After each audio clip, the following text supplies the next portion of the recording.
Je m'appelle Loïc, j'ai 39 ans. J'étais pilote professionnel avant. Je pilotais sur des avions anciens. Pour moi, c'était le sommet de ce que je pouvais atteindre. C'est l'homme et son aventure. Et quand du jour au lendemain, on passe d'une vie de pilote à une vie où on n'a pas le droit de voler, apprendre à redevenir terrien, faire le chemin inverse, en fait, c'est hyper compliqué. Et puis ça donne le ton de tout ce qu'on va vivre ensuite pendant des années, puisque là, on apprend à mourir, en fait. Puis après, on trouve des astuces pour rester vivant. Ça m'a pris un peu plus de 2 ans avant de reprendre les commandes. Ce mois de décembre 2014, je regardais une série sur l'Arctique et puis ça me paraissait tellement évident, je me disais mais c'est exactement la même chose que ce que je vis moi. Tous les jours on perd quelque chose et si je voulais faire comprendre au monde entier ce que c'était qu'une sclérose en plaques, il fallait aller montrer aux gens l'Arctique.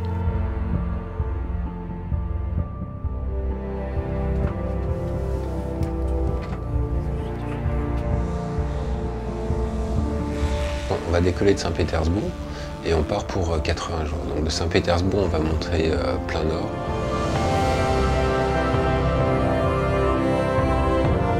On va être dans le jour permanent en fait. Pendant quasiment toute la mission, on ne verra pas la nuit. Et moi j'adore cette idée-là, de fuir la nuit. C'est vraiment une enquête globale qu'on va mener là-haut. C'est-à-dire qu'on va aller rencontrer les gens qui vivent les dérèglements climatiques, qui sont en première ligne et qui sont attaqués dans leur chair, dans leur façon de vivre, dans leur culture ancestrale, qui sont détenteurs d'un savoir ancien. Comment vivre avec la nature, comment puiser dans les ressources et rendre à la Terre ce qu'on lui prend et faire en sorte que le bilan à l'arrivée soit neutre. Et puis en même temps, aller voir d'autres gens, des scientifiques qui sont isolés dans des stations de recherche, pour essayer de comprendre ce qui est en train de se passer dans l'Arctique.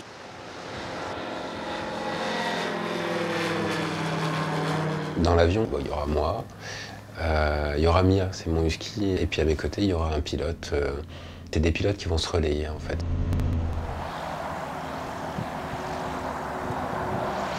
Et ça, c'est un peu un des cadeaux que la vie m'a fait, moi, sur cette expédition-là, c'est qu'il y a des gens vraiment super, qui se sont penchés un peu sur le berceau de l'expé et qui ont dit « Attends, bouge pas petit, moi je vais t'aider, c'est difficile la Russie, je sais, mais moi je monte avec toi et puis on va avoir les autorisations. » Donc c'est ce que me disait Valérie Tokarev.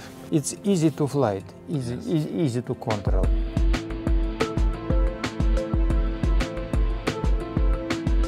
Il y a quelque chose de fascinant dans le fait de piloter un hydravion. Et puis surtout un hydravion léger comme celui-là, parce qu'on peut se poser très court dans des endroits, il suffit qu'on ait une bande de terre, un bras de rivière, et on peut s'arrêter, donc on pourra aller explorer des endroits incroyables. Et puis en même temps, c'est une nécessité dans cette mission.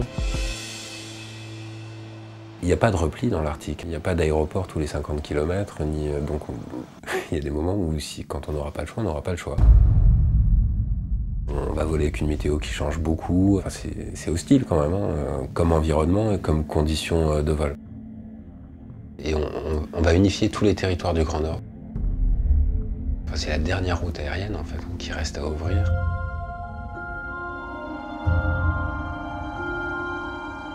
L'essence de la mission Polar Kids, c'est de réussir à fédérer. L'idée, c'est qu'on soit tous ensemble là-haut.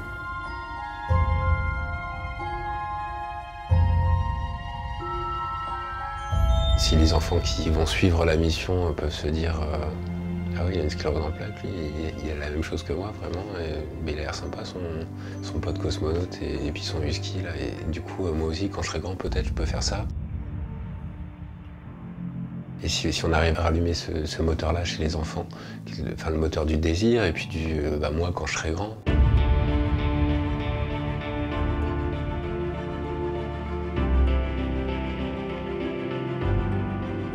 les images qu'on va faire là, c'est les dernières images de la banquise. La banquise estivale, elle aura disparu en 2020-2021. Et la banquise tout court en 2030. Et c'est un monde qui disparaît.